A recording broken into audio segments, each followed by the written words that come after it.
বেশ অনেক প্রজন্ম ধরে কলকাতার আইকনিক ট্রামগুলো ভারতের শহরটির ঔপনিবেশিক অতীতের এক জীবন্ত সাক্ষী হয়ে রয়েছে। ব্যস্ত রাস্তার বুক চিরে এদের ঢং ঢং শব্দ আর মন্থর গতির ছন্দ কলকাতাবাসীকে এক অন্যরকম আমেজ দেয়। তবে এখন কারো কারো দৃষ্টিতে বাতিলের খাতায় নাম উঠে গেছে এই নগর সেবার। তাই ট্রাম পরিষেবা এক অনিশ্চিত ভবিষ্যতের মুখে দাঁড়িয়ে আছে, কারণ ভারত সম্ভবত বিশ্বের অন্যতম প্রাচীন এই ট্রাম নেটওয়ার্ককে বিদায় জানানোর প্রস্তুতি নিচ্ছে। 2024 সালের সেপ্টেম্বরে পশ্চিমবঙ্গের পরিবহন মন্ত্রী শ্রী স্নেহাশিস চক্রবর্তী ট্রাম ব্যবস্থাটি বন্ধ করার পরিকল্পনার কথা ঘোষণা করেন।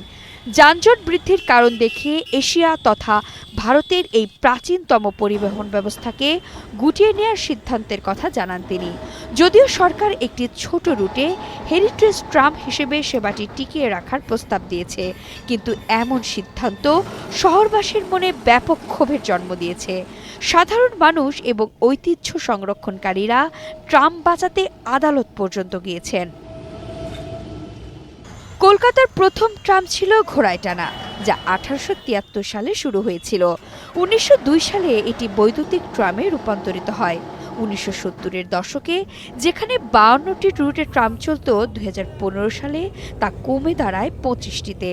বর্তমানে মাত্র 2টি রুটে চালু রয়েছে, যা নিয়ে অধিকার কর্মীরা আশঙ্কা করছেন শীঘ্রই হয়তো এগুলোও বন্ধ হয়ে যাবে। যানজটের মধ্যে ধীর গতিতে চলা ট্রামের ভাড়া মাত্র 7 রুপি, যা শহরটির বাসের চেয়েও সস্তা। মূলত নস্টালজিয়ার টানেই মানুষ এখনও এতে চড়তে পছন্দ করেন। আমি 36 বছরের চাকরিতে অনেক পরিবর্তন দেখেছি। 90-এর দশকে যখন চাকরিতে যোগ দেই তখন কলকাতায় 340টি ট্রাম চলত। ধীরে ধীরে সেই সংখ্যা কমতে কমতে এখন মাত্র 7 থেকে 8টিতে এসে দাঁড়িয়েছে। অনেকের কাছে ট্রাম কেবল যাতায়াতের মাধ্যম নয়, এটি এই শহরের ইতিহাস এবং পরিচয়েরই অংশ। আমি আমার নিজের চেয়েও ট্রামকে বেশি ভালোবাসি। যদি এগুলো হারিয়ে যায় তবে মনে হবে আমার শরীরের কোনো অংশ বিচ্ছিন্ন হয়ে গেল।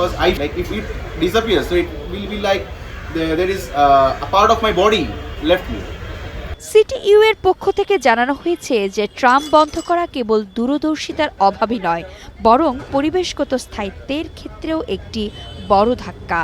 দূষণ কবলিত কলকাতায় এই বৈদ্যুতিক যানটি একটি চমৎকার পরিবেশ বান্ধব বিকল্প। যেখানে বিশ্বের বড় বড় শহরগুলো শহুরে উন্নয়নের অংশ হিসেবে ট্রাম ব্যবস্থাকে নতুন করে সাজাচ্ছে বা বড় করছে, সেখানে আমরা কলকাতায় একে আস্থা করে নিক্ষেপ করছি। ইলেকট্রিক বাসের তুলনায় ট্রাম অনেক বেশি সাশ্রয়ী এবং বিদ্যুৎ বাঁচায়। Refusing to upgrade the tramways and outright saying that the trams of Kolkata should be wiped out. বর্তমানে গড়িয়ারহাট ডিপোটি সচল আছে। সিটিইউ এর আবেদনের প্রেক্ষিতে বিষয়টি এখন কলকাতা হাইকোর্টের বিবেচনাধীন। আদালত একটি উপদেষ্টা কমিটি গঠন করেছে। তারা ট্রাম পরিষেবা পুনরুদ্ধার এবং রক্ষণাবেক্ষণের উপায়গুলো খতিয়ে দেখবে। আদালতের হস্তক্ষেপে আপাতত কলকাতার ট্রামগুলো অন্তত আরও কিছু দিনের জন্য চলার অনুমতি পেয়েছে।